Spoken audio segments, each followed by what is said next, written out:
കേരളീയ കാർഷിക ഉൽപ്പന്നങ്ങളെക്കുറിച്ച പരാമർശങ്ങൾ നബി സല്ലല്ലാഹു അലൈഹി വസല്ലമക്ക് മുമ്പ് എഴുതപ്പെട്ടിട്ടുള്ള അറബി കവിതകളിൽ നമുക്ക് കാണാൻ കഴിയും. അങ്ങനെ ഉണ്ടായിട്ടുള്ള ബന്ധം മുഹമ്മദ് നബി സല്ലല്ലാഹു അലൈഹി വസല്ലമയുടെ പ്രബോധനം ആരംഭിച്ചതോടെ ആ കച്ചവടക്കാരിലൂടെ മാലിക് ബിൻ ദീനാറിലൂടെ ഇസ്ലാമിന്റെ സന്ദേശം കേരളത്തിലേക്ക് എത്തുന്നതിൽ സഹായകമായി മുന്നോട്ട് പോവുകയാണ് ചെയ്യുന്നത്. മാലിക് ബിൻ ദീനാർ റളിയല്ലാഹു അൻഹു കേരളത്തിൽ വന്നുവെന്നും അദ്ദേഹം പള്ളി പണി കഴിപ്പിച്ചുവെന്നും ഇവിടെ ഇസ്ലാമിന്റെ പ്രബോധന പ്രചരണങ്ങൾ നടത്തിയെന്നും ചരിത്രത്തിൽ നമ്മൾ കേട്ടിട്ടുണ്ട്. ഇസ്ലാമിന്റെ പ്രബോധനത്തിന് വേണ്ടി പ്രവാചകന്റെ സഖാക്കളും സ്വഹാബികളും താബിഈകളുമൊക്കെ ലോകത്തിന്റെ നാനാഭാഗങ്ങളിലേക്ക് യാത്ര ചെയ്തപ്പോൾ അവരിൽപ്പെട്ടവർ കേരളത്തിലും വന്നു, കേരളത്തിലും ഇസ്ലാമിന്റെ പ്രബോധന പ്രചരണങ്ങൾ നിർവഹിച്ചു. ഇതിന്റെ അർത്ഥം എന്താണ്? ലോകത്ത് ഇസ്ലാമിന്റെ പ്രബോധന പ്രചരണ പ്രവർത്തനങ്ങൾക്ക് നബി സല്ലല്ലാഹു അലൈഹി വസല്ലമ തുടക്കം കുറിക്കുകയും ആ ഇസ്ലാം വളരുകയും ചെയ്തപ്പോൾ അന്നു തന്നെയും ആ ഇസ്ലാമിന്റെ സന്ദേശം ഏറ്റുവാങ്ങാനുള്ള ഭാഗ്യം, ഇസ്ലാമിന്റെ പ്രബോധകരെ ഏറ്റുവാങ്ങാനുള്ള ഭാഗ്യം, ഇസ്ലാമിന്റെ വിമോചനാത്മകമായ ഉള്ളടക്കത്തെ ഉൾക്കൊള്ളുവാനുള്ള ഭാഗ്യം കേരളീയ സമൂഹത്തിന് ഉണ്ടായിരിക്കുന്നു എന്നതാണ്. മറ്റൊരർത്ഥത്തിൽ പറഞ്ഞാൽ ലോകത്തിലെ ഇസ്ലാമിക ചലനങ്ങളോടൊപ്പം അതത് കാലഘട്ടങ്ങളിൽ തന്നെ കേരളവും നടന്നിട്ടുണ്ട്. അത് പ്രവാചകന്റെ കാലത്തും സ്വഹാബികളുടെ കാലത്തും താബിഈകളുടെ കാലത്തും അങ്ങനെ തന്നെയാണ്. ലോകത്ത് ഇസ്ലാമിന്റെ ചലനങ്ങൾ ഏതൊക്കെ ഭാഗങ്ങളിൽ ഏതൊക്കെ രൂപങ്ങളിൽ പൊട്ടിപ്പുറപ്പെട്ടിട്ടുണ്ടോ, സജീവമായിട്ടുണ്ടോ, ലോകത്ത് ഇസ്ലാം ഏതൊക്കെ രൂപത്തിൽ വിജയത്തിലേക്കും മുന്നേറ്റത്തിലേക്കും കുതിച്ചിട്ടുണ്ടോ, ആ കാലഘട്ടങ്ങളിലെല്ലാം അതേ സന്ദർഭത്തിൽ തന്നെ കേരളത്തിലും ഇസ്ലാമിന്റെ സന്ദേശമെത്തുകയും ലോകത്തിന്റെ ഇസ്ലാമിക ചലനങ്ങളോട് കേരളം താദാത്മ്യം പ്രാപിക്കുകയും ചെയ്തിട്ടുണ്ട്. രണ്ടാമത്, ഇസ്ലാമിന്റെ ഏറ്റവും വലിയ പ്രത്യേകത അത് അടിമത്തത്തെ അംഗീകരിക്കുന്നില്ല എന്നതാണ്. ഏകനായ അള്ളാഹുവിന്റെ അടിമത്തം മാത്രം അംഗീകരിക്കുന്ന, ഏകനായ അള്ളാഹുവെ മാത്രം ഇബാദത്ത് ചെയ്യുന്ന ഒരു വിമോചനത്തിന്റെ ഉള്ളടക്കമുള്ള ദർശനമാണ് ഇസ്ലാം.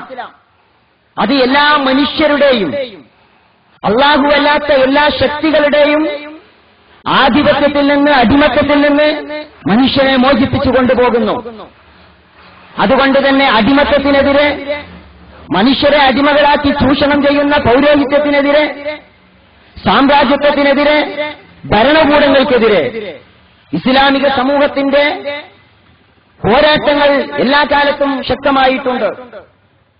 പേർഷ്യയും റോമും ഭരിച്ച കിസ്റ കൈസർ രാജാക്കന്മാർക്കെതിരെയുള്ള വിമോചന പോരാട്ടങ്ങൾ ഇസ്ലാമിന്റെ പ്രാരംഭകാലത്തു തന്നെ നടന്നതായിട്ട് നമുക്ക് കാണാൻ കഴിയും. ഇസ്ലാമിന്റെ വിമോചന പോരാട്ടങ്ങൾക്ക് മുമ്പിൽ പേർഷ്യൻ റോമൻ സാമ്രാജ്യത്വങ്ങൾ തകർന്നു വീണതും നമുക്ക് കാണാൻ കഴിയും. അത് മുസ്ലിം ലോകത്ത്, ഇസ്ലാമിക ലോകത്ത് ഈ സാമ്രാജ്യത്വ വിരുദ്ധ സമരം എന്നത് ഒരു വലിയ കുത്തൊഴുക്കായി, മുന്നേറ്റമായി ചരിത്രത്തിൽ രൂപപ്പെട്ടിട്ടുണ്ട്. കേരളീയ സമൂഹത്തിലും ആ ഒരു സാമ്രാജ്യത്വ വിരുദ്ധ സമരം വിവിധ തലങ്ങളിൽ മുന്നോട്ട് പോയത് നമുക്ക് കാണാൻ കഴിയും. മുസ്ലിം ലോകത്ത് കടന്നു വന്നിട്ടുള്ള കുരിശുയുദ്ധ സൈന്യത്തിനെതിരെ, മുസ്ലിം നാടുകളെ കീഴടക്കാൻ വന്നിട്ടുള്ള ജർമ്മനിയും ഇറ്റലിയും ബ്രിട്ടനും പോലെയുള്ള സാമ്രാജ്യത്വ രാജ്യങ്ങൾക്കെതിരെ ഒരു ഘട്ടത്തിൽ മുസ്ലിം ലോകത്ത് വളരെ ശക്തമായ വിമോചന സമരങ്ങൾ, സ്വാതന്ത്ര്യ സമരങ്ങൾ നടന്നിട്ടുണ്ട്. അറബ് ലോകത്തിന്റെ മുസ്ലിം രാജ്യങ്ങളുടെ ചരിത്രം പരിശോധിച്ചാൽ ഇത് നമുക്ക് കാണാൻ കഴിയും. അങ്ങനെയുള്ള അധിനിവേശങ്ങൾ കേരളത്തിലുണ്ടായപ്പോൾ ആ അധിനിവേശങ്ങൾക്കെതിരെ കേരളത്തിലും സമരം നടന്നു. കേരളം കീഴടക്കാൻ വേണ്ടി വന്ന പോർച്ചുഗീസുകാർ, നമ്മൾ കേരള ചരിത്രത്തിൽ പഠിച്ചിട്ടുണ്ട്, ഇന്ത്യ ചരിത്രത്തിൽ പഠിച്ചിട്ടുണ്ട് പോർച്ചുഗീസ് അധിനിവേശത്തെക്കുറിച്ച്.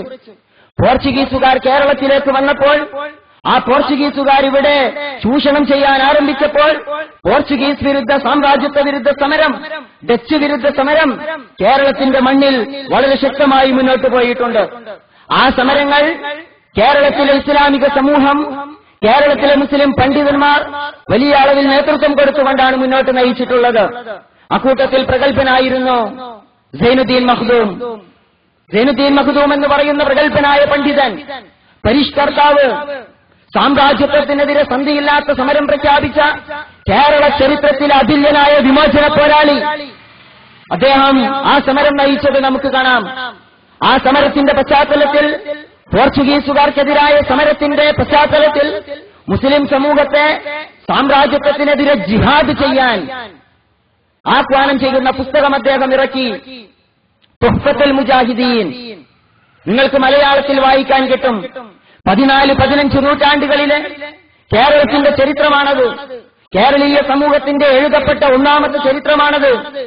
അതിനപ്പുറം ഇസ്ലാമിന്റെ ജിഹാദ് ഏത് രൂപത്തിലാണ് സാമ്രാജ്യത്വത്തിനെതിരെ ഉപയോഗിക്കേണ്ടത് എന്ന് സൈനുദ്ദീൻ മഖ്ദൂം പഠിപ്പിക്കുകയാണ് തുഹ്ഫത്തുൽ മുജാഹിദീനിലൂടെ ചെയ്യുന്നത്. യഥാർത്ഥത്തിൽ ഈ തുഹ്ഫത്തുൽ മുജാഹിദീൻ ഒരു തുടക്കമായിരുന്നു കേരളത്തിലെ സാമ്രാജ്യത്വ വിരുദ്ധ സമരത്തിന്റെ എന്ന് നമുക്ക് കാണാൻ കഴിയും. കാളി മുഹമ്മദും ഉമ്മർ കാളിയും മമ്പുറം തങ്ങന്മാരും ഫസൽ പൂക്കോയത്തങ്ങളും വാരിയൻകുന്നത്ത് കുഞ്ഞഹമ്മദാജിയും ആലി മുസ്ലിയാരും ഉൾപ്പെടെയുള്ളവർ നേതൃത്വം കൊടുക്കുന്ന വലിയ ബ്രിട്ടീഷ് വിരുദ്ധ, പോർച്ചുഗീസ് വിരുദ്ധ സമരമായി അത് മുന്നോട്ട് പോകുന്നു. കാളി മുഹമ്മദിന്റെ ഫതുഹുൽ മുബീൻ എന്ന് പറയുന്ന പോർച്ചുഗീസുകാർക്കെതിരെ എഴുതപ്പെട്ടിട്ടുള്ള ഉജ്ജ്വലമായ സമരകാവ്യം കേരള ചരിത്രത്തിൽ നമുക്ക് കാണാൻ കഴിയും. കേരളത്തിലെ മുസ്ലിങ്ങളും കേരളത്തിലെ ഹൈന്ദവ സഹോദരന്മാരും ഒരുമിച്ച് നിന്നുകൊണ്ടാണ് ഇവിടെ കീഴടക്കാൻ വന്ന വിദേശികൾക്കെതിരെ സമരവുമായിട്ട് മുന്നോട്ട് പോയിട്ടുള്ളത്.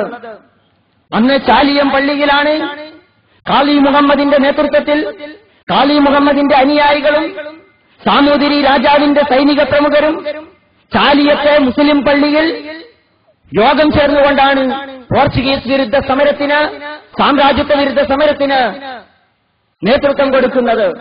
ആ ചരിത്രത്തിലെ വീരനായകനായിരുന്നു കുഞ്ഞാലി മരക്കാർ. നമ്മൾ മനസ്സിലാക്കണം, ചാലിയത്തെ മുസ്ലിം പള്ളിയിൽ സാമൂതിരി രാജാവിന്റെ മുസ്ലിങ്ങളല്ലാത്ത സൈനികർ, കാളി മുഹമ്മദിന്റെ അനുയായികൾ, മുസ്ലിങ്ങളും അമുസ്ലിങ്ങളും ഒരു പള്ളിക്കകത്തിരുന്നു കൊണ്ടാണ് പോർച്ചുഗീസ് വിരുദ്ധ സമരത്തിന്റെ രീതിശാസ്ത്രം ആവിഷ്കരിച്ചത് എന്ന് നമുക്ക് കാണാൻ കഴിയും. അതിനെ കണ്ടത് ജിഹാദായിട്ടാണ് അവർ. സൈനുദ്ദീൻ മഖ്ദൂമും കാളി മുഹമ്മദും സാമ്രാജ്യത്വ വിരുദ്ധ സമരത്തെ കണ്ടത് ജിഹാദായിട്ടാണ്. അതുപോലെ സുൽത്താൻ സലാഹുദ്ദീൻ അയ്യൂബി മുസ്ലിം രാജ്യങ്ങളിൽ അധിനിവേശം നടത്താൻ വന്ന സാമ്രാജ്യത്വ ശക്തികൾക്കെതിരെ പോരാടിയിട്ടുള്ള ഉമർ മുഖ്താറിനെ പോലെയുള്ളവർ ആ സമരത്തെ കണ്ടത് സാമ്രാജ്യത്വ വിരുദ്ധ സമരമായി.